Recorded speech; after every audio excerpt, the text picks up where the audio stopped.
Lindsay here, the Frugal Crafter, with some really fun beads made out of recycled materials. I'm going to show you how to make these really fun tube beads, and you probably have supplies you can use right around the house. I was using rice paper the other day to make these fun earrings, and from a tutorial by Ross Barbara, the YouTuber that goes by the name Realistic Art. I'll put a link to these earrings under the video because they're really fun to make, and he does a great job with his tutorials. So I had some leftover rice paper and I made some beads. Here you can see them on my drying rack, and they were so much fun. But then I ended up with all these little scraps of rice paper like this, and then I had the strip from beads, and I just painted it with some different watercolors and let it dry. And my kids had played with glow sticks, and they ended up with these really long black tubes the glow sticks came in, so I chopped them down with my heavy-duty scissors, and I'm going to show you how to make these beads. If you don't have glow stick tubes, just grab some straws. They won't be quite as durable, but they'll still work. So what you want to do is just grab a scrap of rice paper. So this scrap will work out pretty good for me. I'm just going to trim it down so it's a little bit longer than my tube, and then I'm going to coat the back with some Mod Podge. I'm using gloss because it's really going to protect the bead from wear and tear. And then simply roll the tube up on the Mod Podge. They'll feel almost like plastic when they're done. And then you want to give it a nice coat of Mod Podge on the outside too. Or any clear water-based sealer will be fine. Actually, you could probably even use nail polish. Clear nail polish probably also works. So whatever you have, glue, you know, just white glue, that'll be fine. And give it a good generous coat. And then you can actually press the ends in. Fold the ends over and press them in. Look at my hands, are all gooey. I painted my nails the other day. Obviously, they never can hold up to the sort of abuse that I dish out. I'm actually going to poke that in a little bit better here with the end of the skewer, because I want to make sure the middle is open. So good coat of Mod Podge, and set it on your drying rack or on a toothpick or something so it can dry. And I have one that's already been covered and painted, and I'm just going to wipe my gluey hands on a baby wipe here. Always keep baby wipes handy for just that reason. And probably don't bother painting your nails either. I can never get more than like 3 hours out of a manicure. Alright, so we've got this. What you want to do is cut a piece of 20 gauge wire about 5 inches long and slide that in. And then while that's in there, I actually like to give it a little shot of hot glue, just enough to keep the wire from wiggling around in there. I'd use low temp if you have it. And I put the wire in first just because if you don't, you'll get glue all over the wire. So set that aside and let that dry a little bit. Don't worry if it sticks the wire to one side, because you can bend the wire and get it centered up again.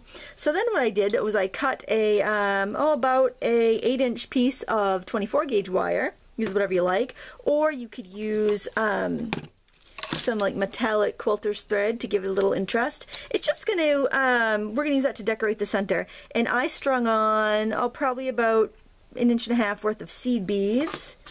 I just used some, tannish color with an AB finish on it. And you're also going to need a couple bead caps, which I am grabbing on the other side of my room here. So there's different shapes of bead caps. Like this has like a kind of spiky, pointy ends, and it's kind of spread out a little bit more. And then you have these more compact ones that look like flowers. You want one of the more compact ones. So we'll actually need 2 of them, but you want those as opposed to the really kind of spiky, sticky outy ones. And if you want, you can actually use beads on these, just depending on the look you want for your beads. So this one has beads on the end. These longer ones do not, because I didn't want the extra length on there. But I think I'll put a couple beads on too. So after you've got your wire just secured in place, slide on a bead, a round bead. That'll help your bead cap sit good. And then put your bead so it looks kind of neat and pretty. And actually, I think I'll zoom in just a little bit here. There we go. And you're going to make like a double wrapped loop, just a wrapped loop. It's very simple. So what I've done is I've grasped the wire with the tip of my pliers, about an eighth of an inch above the bead cap, and I just made a right angle, and then I'm going to pull that wire over my plier so I get a nice loop. Then I'm going to reinsert the bottom part of my plier, and I'm going to continue around with that wrapping. And then I'm just going to wrap it around the base 2 or 3 times.